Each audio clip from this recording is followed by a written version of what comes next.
lanjut, kita masuk di fase mukjizat. Lanjut. Mukjizat yang luar biasa dari Nabi Muhammad SAW, ya, yang tentu diberikan oleh Allah. Jadi mukjizat ini bukan lahir dari Nabi, tapi memang ini pemberian dari Allah. Allah memberikan kemampuan yang begitu luar biasa, dan hanya sama halnya seperti Nabi Musa, Nabi Isa, dan Sulaiman, dan Nabi yang lain juga ada, mereka memiliki mukjizat. Ya. Mukjizat akan mendukung kebenaran kenabian untuk para nabi dan rasulnya. Maksudnya adalah melemahkan lawan dan musuh jika hanya merugikan dan membahayakan umat muslim. Jadi penguat ini, ya, ini yang mempersamai supaya orang-orang yang mengikutinya semakin yakin, ya, semakin mengagumi Nabi dan menepis hal-hal yang bisa merugikan kaum muslimin dan menghalangi dakwanya Nabi. Ya. Nah, ini yang kemudian kita ingin bahas mukjizat-mukjizatnya. Ya. Terdapat sebenarnya sekitar 300 mukjizat Nabi. Ya, sangat banyak sekali. Sangat banyak sekali. Kalau mau kita bahas semua ini sampai malam tidak selesai. Banyak sekali. Ya. Sehingga kita ambil beberapa poin saja. Beberapa poin dari mukjizatnya Nabi. Nah, mukjizat yang harus kita pahami bahwa kemampuan luar biasa dari Allah untuk para nabi dan rasul. Ya, mukjizat dapat digunakan untuk mendukung kebenaran nabi, seorang nabi dan atau kerasulan nabi. Ya. Selain itu dapat melemahkan lawan-lawan atau musuh-musuh yang meragukan kebenaran nabi. Jadi orang semakin yakin ketika melihat, oh ini betul-betul Nabi ini, karena tidak mungkin bisa dilakukan oleh manusia biasa. Ya, itu yang membedakan antara mukjizat dengan kekuatan biasa. Ya, selama ini mungkin ada yang pernah lihat di televisi kayak sulap-sulap begitu. Nah, itu kan tipu-tipu daya. Kalau ini Nabi lebih daripada itu. Ya, lebih daripada itu. Karena mukjizat langsung dari Allah. Kalau sulap-sulap itu biasa, ya trik-trik saja untuk menipu penglihatan. Ya, menipu penglihatan. Jadi jangan tertipu. Itu bukan mukjizat, tapi itu sihir. Nah, lanjut. Nah, ini yang pertama kita ingin bahas poin-poin dari mukjizat Nabi. Mukjizat pertama yaitu air susu yang melimpah. Air susu yang melimpah. Ya, mukjizat pertama kali sudah ada ketika Nabi lahir. Ya, itu ketika dipelihara oleh Halimatus Sa'diyah, itu air susu, baik kemudian air susunya Halimah, begitu juga air susu ternak-ternaknya, itu berlimpah ruah. Ya, sangat banyak, sehingga itu membuat juga bisa dijual oleh Halimah As-Sa'diyah untuk kemudian dipakai membiayai kehidupan Nabi juga dan keluarganya. Itu luar biasa. Itu kehidupan sejak kecil Nabi sudah menunjukkan hal seperti ini. Ya, tentu itu bagian daripada mukjizat.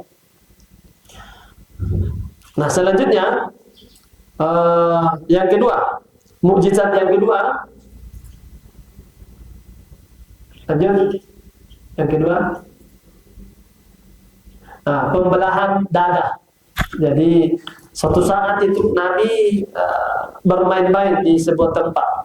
Ya, tiba-tiba datang malaikat, kemudian dikasih taring ini Nabi, ya, kemudian dibelah dadanya. Setelah dibelah, kemudian dibersihkan, dia keluarkan itu sesuatu yang mengganggu dalam hatinya. Ya, kalau sekarang kan namanya dibedah. Diambil itu. Maksudnya Allah memerintahkan malaikat ini untuk kemudian mengambil bagian dari syaitan yang ada dalam tubuh Nabi, dibersihkan. Ya, sifat-sifat yang bisa mengganggu sifat kemanusiaannya, itu yang membedakan sehingga Nabi terjaga dari hal-hal yang buruk. Ya, sudah dibersihkan ini hatinya Nabi, jadi tidak ada kotoran-kotoran, sifat dengki, dendam, marah dan lain sebagainya, itu dibersihkan. Ya, itu maksudnya kenapa dibelah dadanya Nabi. Ya, salah satu pandangan lama kita seperti itu. Jadi Nabi Muhammad ini bersama dengan temannya, dilihat temannya ini lari, ini teman-temannya lari, ya karena takut, ya, kaget nih. Ada orang jahat, dianggap orang jahat karena anak-anak ini teman-temannya tidak tahu kalau ini adalah malaikat. Ya, dilapor pula sama Siti Halimah Tusadia, dilapor bahwa ada begini terjadi. Nabi Muhammad dikasih panen dan dibelah dadanya. Akhirnya takut ini Halimah datang mencari Nabi Muhammad di tempat itu. Ternyata Nabi sudah duduk dengan tenang, tidak ada seakan-akan tidak ada masalah, dan dibuka dadanya tidak ada bekas, ya, tidak ada bekas, tidak ada apa-apa, ya, tidak ada apa-apa. Ini luar biasa. Ya, itu karena kekuasaan Allah. Kalau kita di operasi pasti ada bekasnya toh, nah, bekas jahitan. Nah, kalau ini Nabi tidak ada bekas. Akhirnya Halimah ini merasa takut, ya ada hal-hal yang terjadi. Akhirnya dia segera minta sama suaminya supaya dibawa kembali saja ini. Nabi Muhammad khawatir nanti dia apa-apakan, ya sama orang, jangan sampai ada orang jahat. Ya. Padahal itu adalah seorang malaikat yang datang untuk kemudian membersihkan Nabi. Itu kejadian yang aneh terjadi, pembelahan dada. Selanjutnya lanjut. Next, membelah bulan. Nah, jadi membelah bulan. Jadi Nabi Muhammad ini punya mukjizat, ya, ditawarkan kepada Nabi, ya, untuk kemudian membelah bulan. Ini terjadi ketika kaum kafir menentangnya untuk membuktikan kenabian. Jadi karena orang kafir ini selalu ragu dan mau membuktikan kenabiannya betulkah, ya, betulkah kamu seorang Nabi. Nah, Rasulullah akhirnya menunjukkan, ya, dengan membelah bulan atas kebesaran Allah. Tentu dengan kebesaran Allah, kalangan Quraisy tentu terkejut pada apa yang kemudian dilakukan oleh Nabi. Tapi ada yang beriman, juga tetap ada yang kafir. Nah, begitu nih karakternya. Ada yang terima, takjub, ada yang tidak beriman. Ya, karena memang sudah keras hatinya, tidak mau menerima kebenaran. Padahal jelas-jelas nih yang kelihatan, tetap masih dianggap bahwa ini sihir. Padahal itu bukan sihir. Ya. Nah, makanya yang yakin dengan kejadian itu, takjub yakin itu, ikut sama Nabi, dan yang tidak tetap ragu dan tetap berada dalam kondisi kafirnya. Ya. Bahwa orang Mekah meminta utusan Allah, ya, utusan Allah untuk kemudian menunjukkan kepadanya mereka tentang mujizat-mujizat, untuk menunjukkan bagaimana kekuasaan, ya, kekuasaan Allah ketika kemudian terbelah. Itu disebutkan dalam hadis, ya, dalam sebuah hadis itu menunjukkan bagaimana kekuasaan Allah lewat dibelah bulan. Ya. Sekarang kalau ada yang pintar membelah bulan, ya itu cerita mati. Atau paling tidak mungkin, ya, dengan kecanggihan teknologi, ya paling tidak dia bisa terbang ke bulan pakai pesawat, ya bisa saja karena kecanggihan teknologi. Tapi kalau mau membelah bulan, tidak bisa. Nah, sama seperti mukjizat yang dilakukan Nabi membelah bulan. Nah, lanjut mukjizat selanjutnya. Ini kita ingin bahas 12 mukjizat saja. Ya. Air, ya, air mengalir dari jari Nabi. Ya, itu mukjizatnya. Jadi air bisa keluar dari jari jemarinya Nabi. Ya, itu mukjizatnya. Sampai bisa dipakai berwudu. Ya, luar biasa. Ya, coba tangannya ada bisa keluar air. Ada. pasang keran di sini. Bisa keluar. Nah, itu mukjizatnya Nabi, keutamaannya, ya. Dan tidak akan ada yang bisa melakukan dan kejadian itu bisa terjadi selain daripada Nabi Muhammad SAW. Nah, bahkan bisa dipakai untuk minum, berwudu dan lain-lain. Ya, itu saking luar biasanya. Dan memang air asli, ya, bukan air darah ataupun air nanah, tapi memang air bisa dipakai wudu dan bisa dipakai minum. Ya. Oke, lanjut. Mukjizat selanjutnya makanan yang sedikit, tapi cukup untuk banyak orang. Ya, sedikit tapi untuk bisa mencukupi banyak orang. Ini kisahnya panjang. Dari Abu Talha serta istrinya sempat mendengar Nabi Muhammad sedang ada dalam keadaan lemas. Ya. Keduanya lalu memutuskan untuk mengundang Nabi makan di rumahnya karena melihat Nabi ini lemas, lapar. Ya, diundang ini Nabi untuk datang di rumahnya untuk makan. Ya. Nyatanya Rasulullah datang dengan mengajak banyak sahabatnya. Kaget ini Abu Talha dan istrinya. Perasaan yang saya undang cuma Nabi. Makanya dia merasa ini sesuai dengan yang diundang saja Nabi untuk seorang diri. Ya. Tapi ternyata dia kaget karena yang datang ini banyak orang. Bagaimana ini? Nah sedikit juga masak, banyak orang datang, mati. Dibikin malu saya Nabi ini. Sedikit juga masak, banyak orang datang. Nah akhirnya Abu Talha dan istrinya merasa kemudian kebingungan. Ya, tapi Nabi SAW berdoa kepada Allah. Ya, berdoa. Makanan yang sebelumnya sebelum dimakan dipersilakan tamunya memakannya dulu. Ya, Rasul memberikannya. Mereka secara bergantian banyak. Ya, tas 10 orang dulu masuk. Setelah keluar 10 orang, semua merasa kenyang. Masuk lagi 10 orang. Kenyang lagi, masuk lagi 10 orang, kenyang lagi. Jadi sampai berapa ratusan orang yang masuk, kenyang semua padahal cuma sedikit makanan. Itu ketemaannya. Ya, berkah daripada doanya Nabi. Sedikit tapi banyak yang bisa mencukupi dan kenyang semua, tidak ada yang kelaparan. Ya, merasa kenyang semuanya. Sampai tersisa Nabi terakhir kemudian memakan. Ya, luar biasa. Kalau kita banyak makanan tapi tidak cukup. Kalau Nabi sedikit tapi cukup. Nah, itu beda hari kita. Ya, ada banyak akhirnya tidak cukup. Ya, itu bedanya.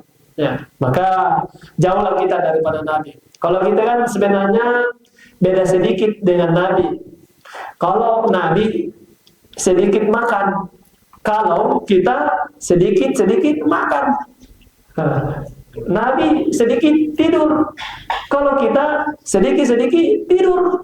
Nah itu jadi bedanya kita dengan Nabi sedikit. Nabi sedikit makan, kita sedikit makan.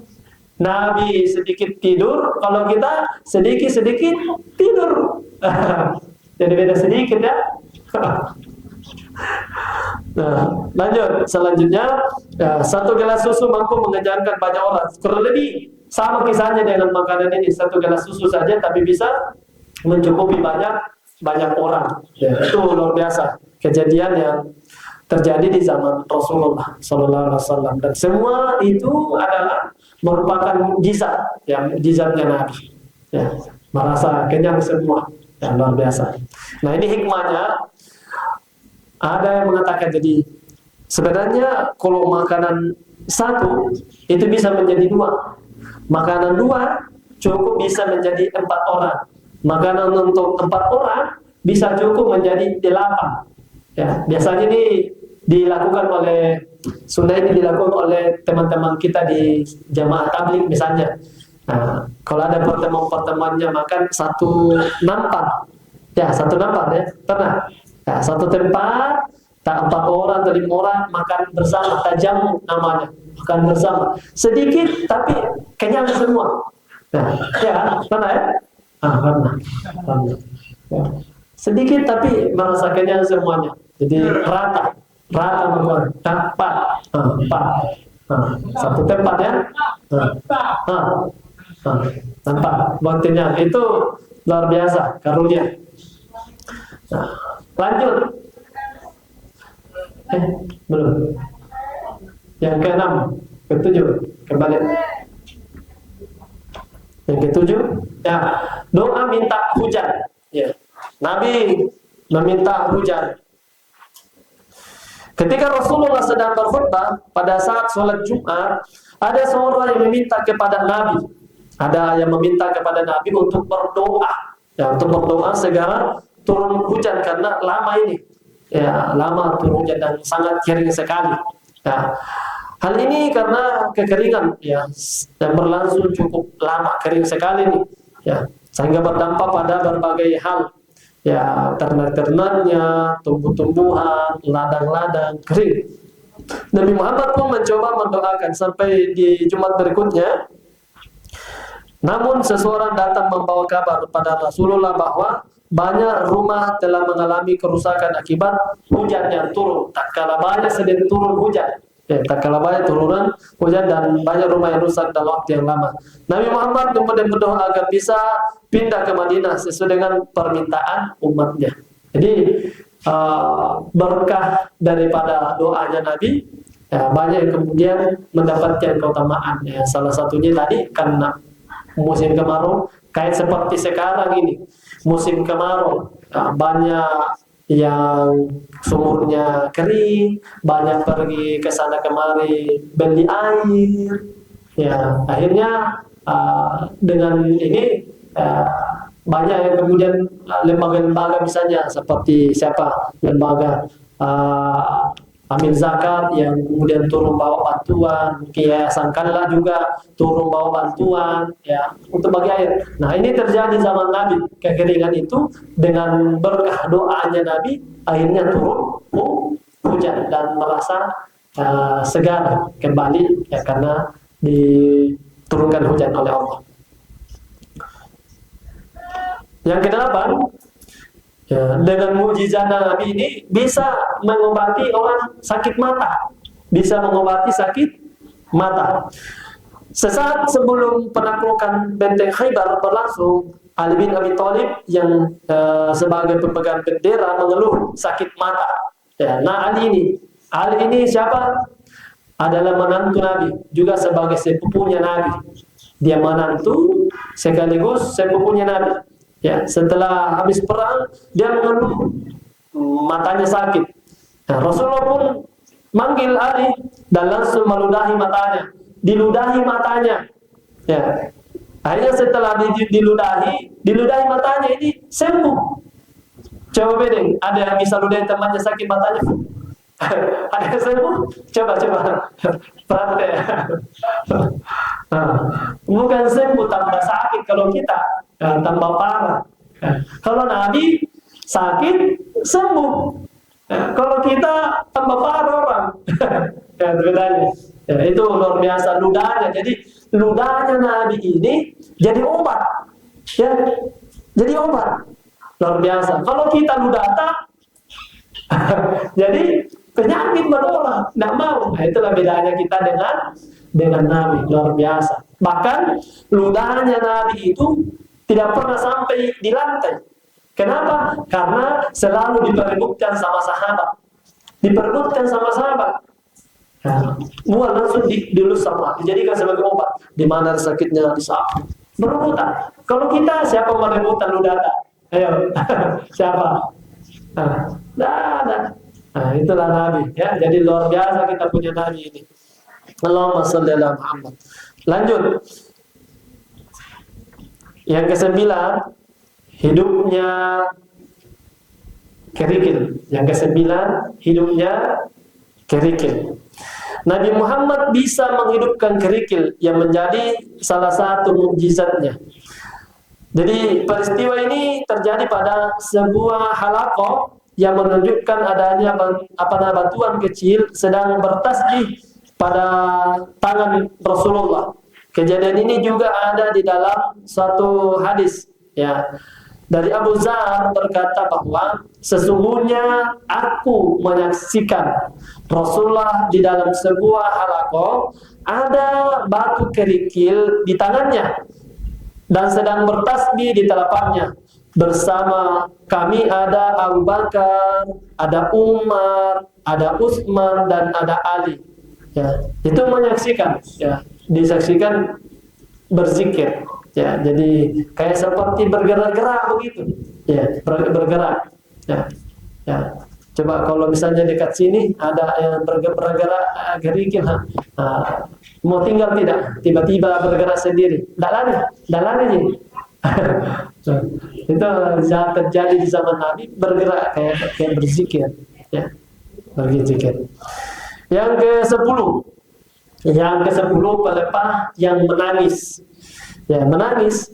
Jadi selama belum ada mimbar, Rasulullah SAW itu berkhutbah kerap bersandar pada sebatang pelepah kurma.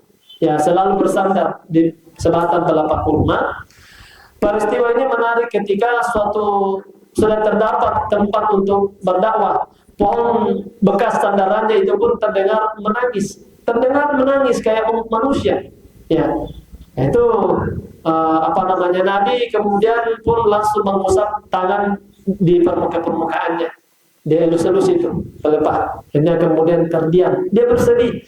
Ya, jadi pelepah saja bersedih. Kenapa? Karena selama ini yang dia tempati disandari oleh Nabi yang mulia. Contoh ini, ini kursi ini. Nah, selalu saya tempati begini, kursi. Nah, selalu saya duduk di sini. Nabi juga begitu. Selalu diduduki Nabi kalau berdakwah. Nah, karena belum ada mimbar saat itu. Nah, selesai ini, ada mimbar baru. Nah, diganti ini pelepah. Merasa sedih ini pelepah. Ini saja. Pelepah merasa sedih ketika ditinggal Nabi, apalagi kita sebagai umatnya. Nah, para sahabat itu seperti itu, merasa kehilangan. Jadi makhluk seperti pelepah saja menangis, apalagi para sahabat. Selanjutnya Isra Mi'raj. Isra Mi'raj menjadi momen yang penting dalam sejarah umat Islam. Ya, lantaran Rasulullah menerima perintah melakukan sholat 5 waktu. Nah, Isra artinya perjalanan di malam hari, sementara Mi'raj itu tangga. Jadi Rasulullah kemudian melakukan perjalanan di tengah malam dari satu tempat ke tempat yang lain. Itu juga bagian daripada mukjizat diperjalankan. Di waktu semalam bisa dari Mekah, dari Masjidil Haram ke Masjidil Aqsa, minal Masjidil Haram ilal Masjidil Aqsa, dari Masjidil Al-Aqsa itu naik ke Sidratul Muntaha, naik ke langit ke-7, menerima wahyu, menerima perintah solat, ya, solat, menerima perintah solat. Awalnya perintah ini 50 rakaat, 50 kali kita solat, tapi dilihat terjadi penawaran karena umatnya ini Muhammad, pasti susah. 50 kali, bayangkan. Ini saja tak 5 kali sehari semalam, nah banyak orang tidak sholat, apalagi 50 kali. Makanya terjadi negosiasi ini. Bolak-balik Nabi ini menawar sampai 5 kali. Tapi 5 kali ini sama seperti pahalanya 50 kali. Ya, 5 kali tapi sama pahalanya seperti 50 kali. Itu keutamaannya. Ya. Luar biasa. Jadi Rasul sudah tahu ini umatnya ini umat yang lemah. 5 kali ini masih banyak tidak sholat. Di sini sholat semua 5 kali sehari malam. Sholat semua. Alhamdulillah. Jadi sama pahalanya dengan 50 kali.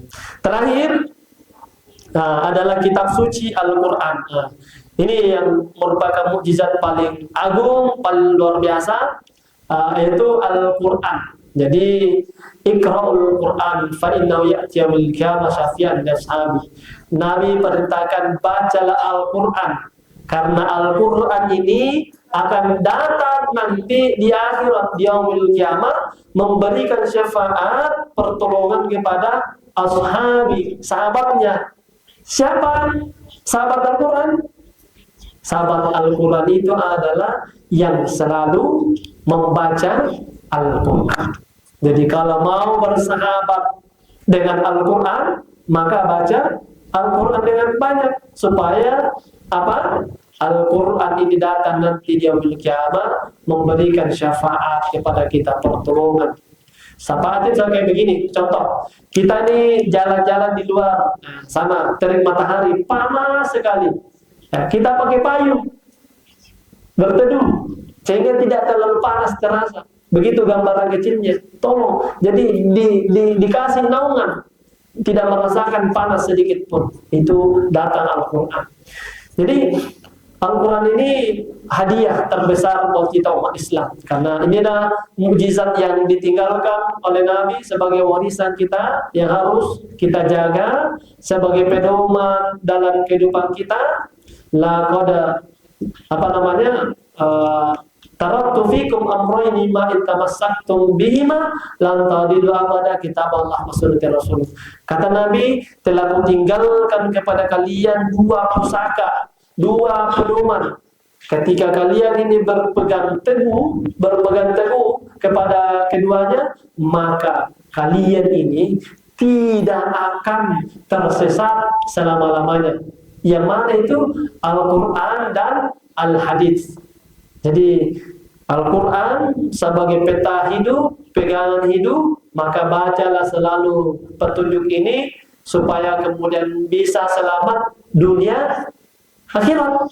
Ini adalah mukjizat terbesarnya Nabi dan hadiahnya Nabi kepada kita ini, karena masih mendapati Al-Quran sampai sekarang dan sampai akhirat, ya, terus mengalir pahalanya.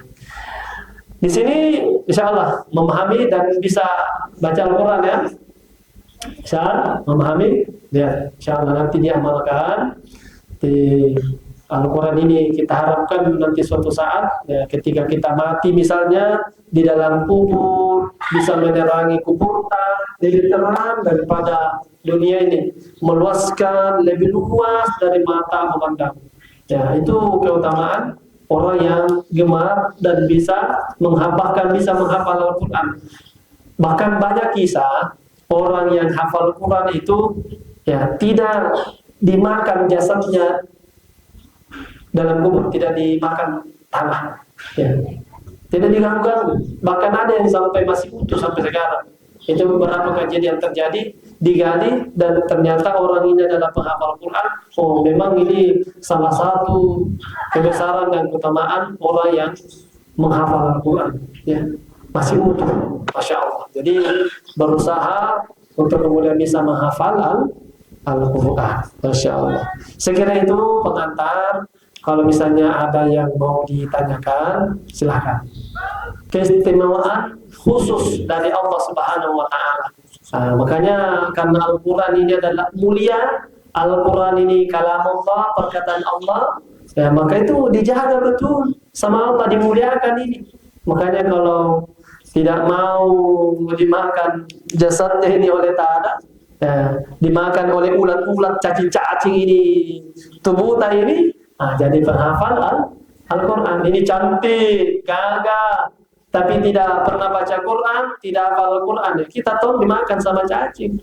Nah, makanya kalau mau ini tetap cantik dalam kubur, gagah dalam kubur, jadi penghafal Al-Quran. Ya, begitu. Ada lagi? Silakan. Assalamualaikum warahmatullahi wabarakatuh. Warahmatullahi wabarakatuh.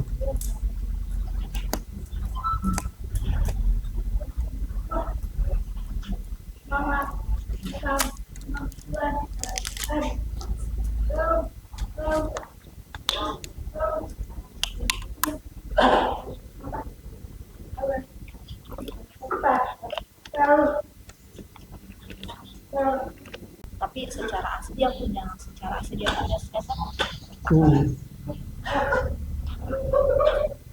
Ya, tapi saya bersikeras untuk memberi asi dari saya, dan baik dari hamilan selanjutnya dan selanjutnya, saya tetap berusaha untuk asi yang saya punya seperti itu.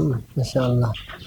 Itu sebaik-baiknya memang adalah ibunya, karena nalurinya seorang ibu ketika melahirkan adalah dia mau sendiri yang menyusui, dan itu lebih utama, ya, lebih utama ketika misalnya jika ada di air susu, air ASI tas sendiri, itu lebih baik kemudian air ASI dari orang tua, karena itu akan mengalir, itulah di situ hubungannya darah daging mengalir air susu dalam tubuh kita. Itu menjadi kekuatan, menjadi makanan yang luar biasa, vitamin luar biasa, obat luar biasa kepada anak. Ya, itu kan pengganti makanan.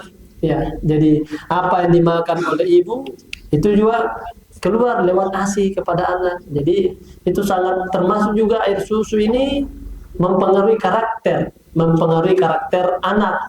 Jadi kalau orang tuanya makan yang baik-baik, insya Allah juga air susu yang keluar itu akan lahir diminum sama anak kita menjadi baik juga, berkah. Jadi lebih baiknya daripada orang lain misalnya disusui sama orang lain tidak jelas apa yang dia makan, haram atau bagaimana disusui, dia kemudian anak kita minum, ya boleh jadi itu mempengaruhi karakter sama anak, ya.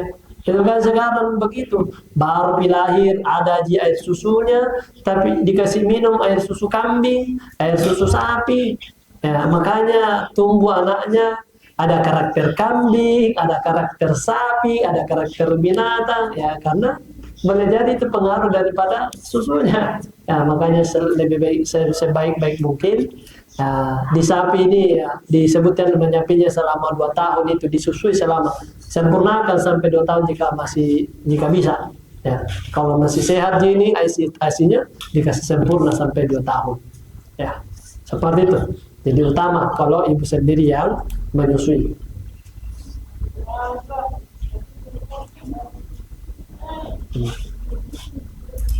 Assalamualaikum warahmatullahi wabarakatuh. Saya mau tanya, bagaimana agama Islam itu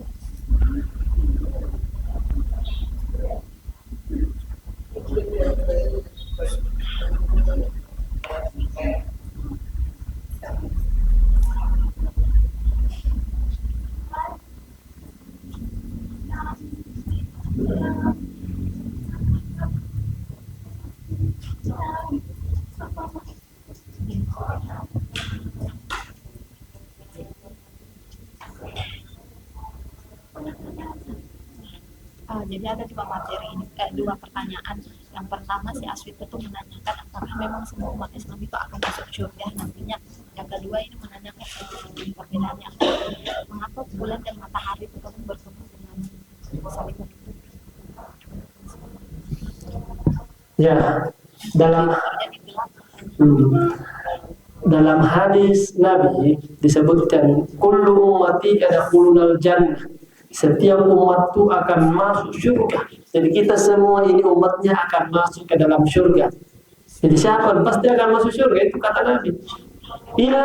Illa kecuali ada pengecualian di sini. Nabi memang katakan semua umat itu akan masuk ke dalam surga, kecuali ada kecualinya. Sama ini, semua yang hadir ini akan dapat hadiah, kecuali yang bertanya, yang rajin datang. Begitu, ada pengecualian. Sama ini, semua umat itu kata Nabi akan masuk ke dalam surga, illa kecuali man aba, yang tidak mau. Nah, kecuali yang tidak mau, itu yang tidak masuk surga, yang tidak mau. Ada yang tidak mau masuk surga, ada.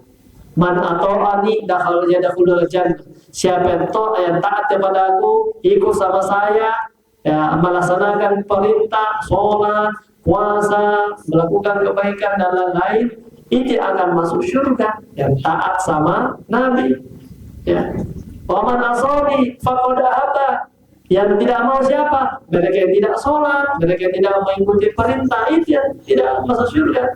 Jadi sebenarnya kita masuk surga semua kalau kita laksanakan apa yang dicintai Nabi. Jadi kita jadi penentu sebenarnya mau masuk surga atau neraka. Mau masuk surga ikuti Nabi, mau masuk neraka jangan ikuti Nabi. Jadi begitu, jadi pilihannya mau masuk surga atau masuk neraka. Nah gitu. Ya, paham ya? Nah, selanjutnya, matahari dan bulan ini tidak akan pernah bertemu. Ya, ketika misalnya di siang hari matahari terbit, ya, matahari terbit kemudian menjadi terang semua muka bumi ini. Ya, ini kan ceritanya bumi ini kan berputar, ya berputar, berputar. Ya, dari belahan bumi ini, bumi lain ini sedang malam, kita di sini siang. Ya, ketika kita berganti misalnya malam, di tempat lain, di belahan bumi lain menjadi siang lagi, jadi berputar begitu seterusnya. Ya, jadi berputar. Kalau misalnya di malam hari kita di sini terlihat bulan, dan itu kan cahaya bulan ini menurut informasi bahwa itu pantulan juga dari cahaya matahari, ya, sehingga menjadi terang kita di bumi ketika malam. Tapi terangnya ini beda dengan terangnya matahari. Ya, terangnya bulan itu lembut, tidak membuat panas, ya, sejuk dan lain sebagainya. Kalau matahari terangnya membuat panas, bisa membuat kering pakaian, bisa membuat kulit kita terbakar, ya, bisa membuat banyak hal kering kalau matahari. Tapi kalau bulan biarpun terang bagaimana tidak bisa membuat kering pakaian. Nah, begitu. Jadi ketika siang matahari membuat terang, terik dan lain sebagainya. Kalau malam juga tetap terang dengan bulan, tapi beda terangnya dengan matahari. Oke? Itu tidak akan memberikan beban kepada kita kecuali kemudian kita mampu. Jadi kita beribadah kepada Allah sesuai kapasitas tak, sesuai dengan kemampuan tak. Sesuai kemampuan saja beribadah. Allah Maha tahu kita punya keinginan menghafal Quran, kita punya keinginan itu, tapi dengan segala keterbatasan Allah memaklumi. Jadi kita juga dapat pahala, ya insya Allah sama seperti dengan yang lain. Itu dalam Islam kan begitu, baru kita berniat sudah dapat pahala.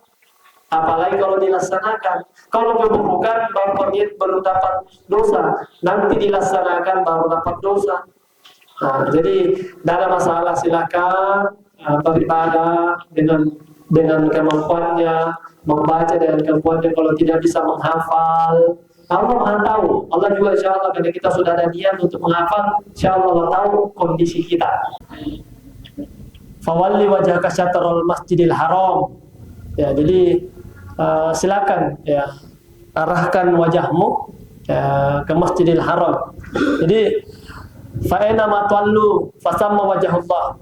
Di mana pun kau arahkan wajahmu itu tetap kemudian akan menghadap kepada Allah. Ya, kalau misalnya kita di tengah hutan, kita tidak tahu misalnya, tidak tahu, silakan kita menghadap kemana saja. Tapi niatnya dalam hati menghadap kiblat. Ya, kalau dalam hati, kalau atau misalnya di tengah laut misalnya naik kapal, ya naik kapal laut toh, naik kapal laut, kita tidak tahu ini menghadap kemana ini. Tetapi biasanya kan kapal itu atau pegawainya dia menjadi awaknya kapal ini biasa mengarahkan, ada kompas dikasih lihat, nah, biasa diarahkan menghadap ke situ. Tapi kalau tidak ada, silakan menghadap kemana saja. Menghadap kemana saja, pentingnya menghadap kiblat. Sama kalau misalnya di atas pesawat, tidak ada orang menghadap kemana ini karena di atas gitu. Ya, silakan sesuai dengan yang menghadap niatnya untuk menghadap kiblat. Ya. Tapi kalau misalnya kan dalam kondisi normal begini kan banyak masjid, silakan. Kalau misalnya nih ada HP, nih ada aplikasi misalnya nih, ada kiblat, boleh nanti dilihat di HP-nya, lihat kompas, oh menghadap ini, oh menghadap sini, wah boleh lihat. Banyak sekarang alat, misalnya di hutan atau di mana bisa lihat.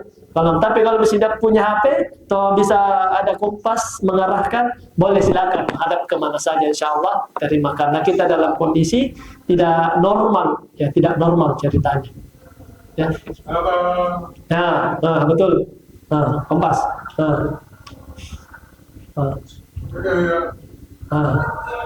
Ya, betul.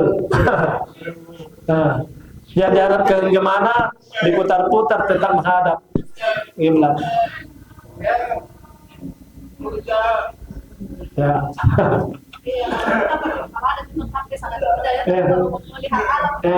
Makanya kalau tidak ada HP ya menghadap kemana saja boleh. Ya, dalam hutan. Insyaallah Allah tahu memakluminya. Ya.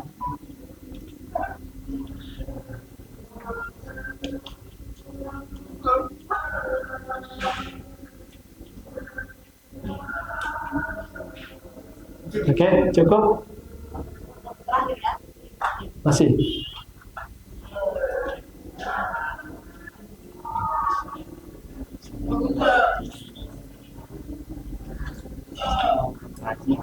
Ini Nabi Muhammad.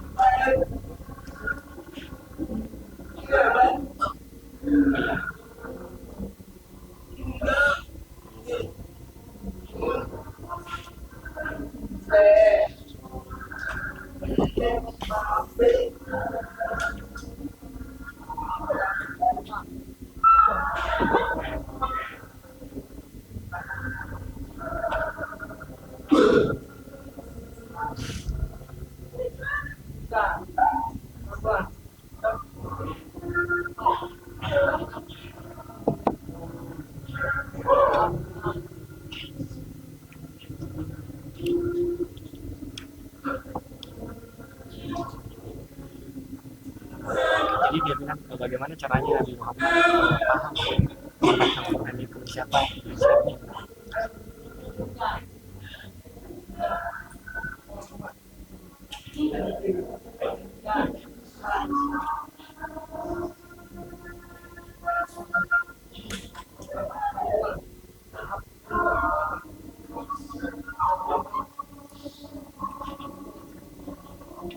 Iya, dan bagaimana caranya diketahui susunan Al-Quran? Ada dua pertanyaan. Yang pertama, siapa yang mengajarkan Nabi Muhammad Ya, sudah. Al-Quran? Terus yang kedua itu setelah Nabi Muhammad mengajarkan istri-istrinya termasuk Aisyah, bagaimana Al-Quran itu bisa tersebar ke seluruh dunia. Iya. Jadi pertama yang membimbing kan Allah menurunkan Al-Quran melalui perantara malaikat Jibril. Jadi malaikat Jibril ini selalu menyampaikan, membimbingnya, menuntunnya. Jadi malaikat Jibril yang selalu menuntunnya ini. Nah, Nabi Muhammad termasuk ayat pertama kan Iqra, disuruh baca, dengarkan. Jadi Rasul ini ketika mendengar Al-Quran dibacakan sama malaikat Jibril, dia langsung hafal, disuruh ikut dan lain sebagainya. Jadi selalu dibimbing, dituntun sama malaikat Jibril. Itu satu ya. Yang kedua, bagaimana Al-Quran ini bisa tersebar? Ini diajarkan dari didakwakan, disuruh hafal ya. Rasul membuat halaqah, Rasul kemudian membuat pertemuan-pertemuan, mengutus sahabat yang hafal Al-Quran, sehingga kemudian tersebar di mana-mana. Ya, tersebar di mana-mana. Sampai akhirnya kemudian Rasul wafat, baru kemudian dikhawatirkan di zamannya siapa? Umar. Ya, ini kemudian dibukukan Al-Quran. Khawatir ini nanti tidak ada yang hafal, banyak di penghafal Al-Quran matinya ditulis nih. Ya, ditulis, dibukukan, akhirnya banyak yang kemudian sudah bisa menghafal dan membaca Al-Quran lewat tulisan itu lagi. Ya. Walaupun sebelumnya tidak ada tulisan, hanya sekedar modal mendengar, mengikuti, akhirnya ujung-ujungnya nanti hafal. Nah, sekarang kan banyak, apalagi sekarang kan banyak Al-Quran, bisa dibaca, bisa dilihat. Nah, banyak orang muda sekarang. Kalau di zaman dulu memang susah. Sekarang insya Allah mudah nih. Ya. Oke.